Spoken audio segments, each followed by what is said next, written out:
Today, we're going to speak to Spain and to Denmark. And right now, Simon Hunter joins us. He's the editor of the English version of Pais, the Spanish newspaper. Simon, very good morning to you. Welcome. Good morning. Thanks for having me. No, not at all. Thank you. Tell us what the sort of situation is in Spain. My understanding is it's not kind of completely locked down like Denmark is. But what are you being told? No, well, the first lockdowns actually happened last night. There's 4 municipalities in Catalonia where the residents have been confined to their towns, and that's about 70,000 people. And that is because there's been some sort of particularly unusual patterns of the outbreak in these areas, related actually to the local health centre. Basically, there was an infection which then got spread to the local health centre, so that's why they've taken this decision to restrict people's movements. So people were given about a 3-hour window last night to leave, as far as I understand. And people can still enter, but those areas are locked down. So how does that work exactly? Because, I mean, we haven't yet got to that point, but people here are wondering that if we do, what does that actually look like? Well, basically, it looks like the regional police on the roadside saying, no, you can't come out. I mean, it's literally... So like roadblocks, that kind of thing? Exactly, yeah. So the police on the roads and just saying, no one is allowed to come out of there. I mean, I think everyone is expecting some sort of similar measure to be put in place in Madrid, because Madrid is the focal point of the crisis. Half of the deaths here, half of the deaths so far. There's been 84 deaths so far across Spain, and half of them have been in the Madrid region. And I think the number of registered infections is at 2,000. So certainly after they closed the schools on Monday, that's really when we sort of started to see the panic buying starting to happen that we've seen in other parts of the world. And certainly, my local supermarket, the shelves were empty when I went in there the other day. They were back full again today, but it was full of shoppers. I mean, because people have been sent. Not only have people been sent home from schools, all the students, all the university students, and even kindergartens are shut. But people have also been instructed by the authorities to work from home where they can in certain regions, and that includes the Madrid region. So there's a lot more people in the neighbourhood, and normally. I went into the supermarket this morning at 10 o'clock, and normally, on a Friday at 10 o'clock, there'd be barely anyone in there. But it was full. It was like a Saturday morning, and definitely some sort of panicked looking faces. Are they all buying the same stuff like they are here? This sort of pasta and toilet roll scenario. Yeah, the toilet roll thing is just so bizarre. But it's toilet rolls. I noticed that nappies had gone on the other day, which was interesting. I mean, there are a lot of children in the area where I live, so I guess that's normal. But and lots of all the fresh meat had gone, and then all things like pastas and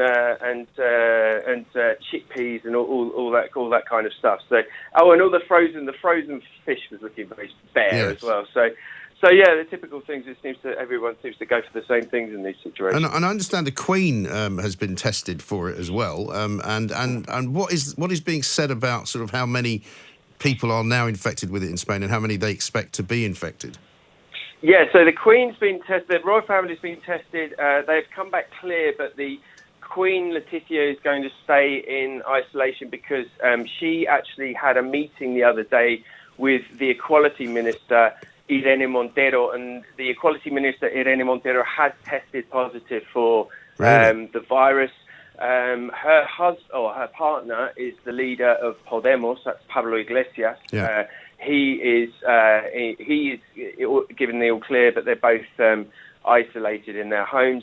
There are some other high-profile politicians who've confirmed that they have got the virus, including I think 4 members of the far-right Vox party, who actually held a party rally at the weekend where 9,000 people came. Oh, goodness. And of course, as soon as one of them was confirmed as having been infected, all of these videos started to circulate on social media of him at that rally, coughing, blowing his nose, and of course shaking hands with people, standing next to the party leader, last night the party leader, Santiago Abascal, he was confirmed as having had been infected too. So they've actually shut down Congress for a week because there are other cases as well of high-profile politicians who've and of course the biggest controversy so far involving the government was the women's marches that went ahead on Sunday. It was Women's Day on Sunday. This day, the 8th of March, has become a massive thing in Spain over recent years, mostly because of some very high-profile sexual assault cases. And we've got this coalition government of the Socialist Party and left-wing Unidas Podemos in power at the moment, and they're very much behind that movement. And a lot of high-profile politicians from those parties were at the marches, including Irene Montero, who's now been confirmed as having the coronavirus. So really, there's been a lot of criticism thrown at the government for letting those marches go ahead when we were already into a fairly sort of, major stage of this crisis. And what about sort of travel restrictions in and out of the country? How's that working? Because obviously we saw what Donald Trump said the other day. What's the effect of people moving in and out of Spain? So flights have been suspended between Spain and Italy at the moment, but that's as far as it goes. Obviously, we'll have to see what happens. I mean, there are calls now for the government to declare a state of alarm, which would basically give the government more powers, which includes restricting travel, rationing goods if need be, taking over businesses or industry where necessary. So let's see if we get to that point. But for the moment, the government's not saying that's going to happen, but nor are they ruling anything out. No. And so how long will this kind of lockdown last? Is it 14 days? Is it longer? Yeah, the schools have said 14 days, but I mean, you talk to everyone, all the parents in my building.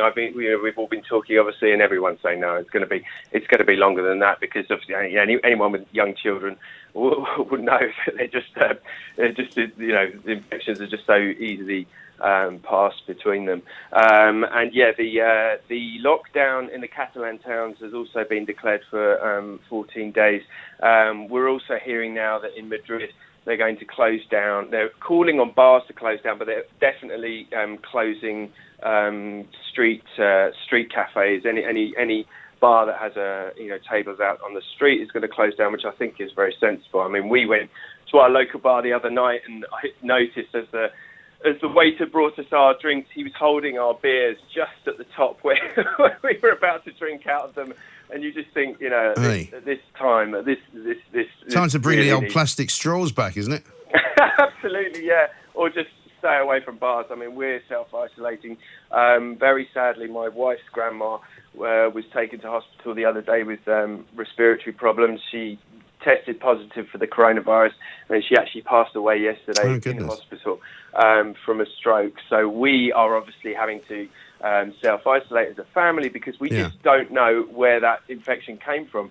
No one else in the family has got any symptoms at the moment, apart from we've all kind of got coughs, but none of us have had temperatures.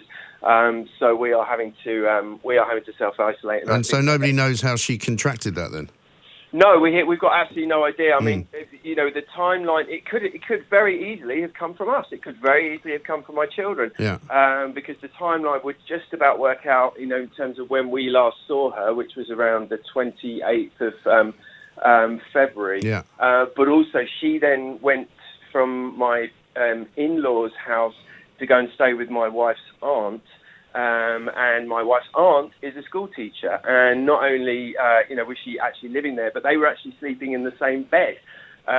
So obviously, if it's going to come from anywhere, it's obviously either come from us or it has come from my wife's aunt. But as it stands at the moment, we've just got no idea, because, as I said, no one's presenting any symptoms. And it's a mystery, but obviously it's just desperately sad, because if you think, we just can't believe it, because you think, what are the chances? There's been 84 deaths so far in the whole of Spain, and one of them has ended up being my wife's grandma. It's just utterly That's awfully bizarre. sad, isn't it?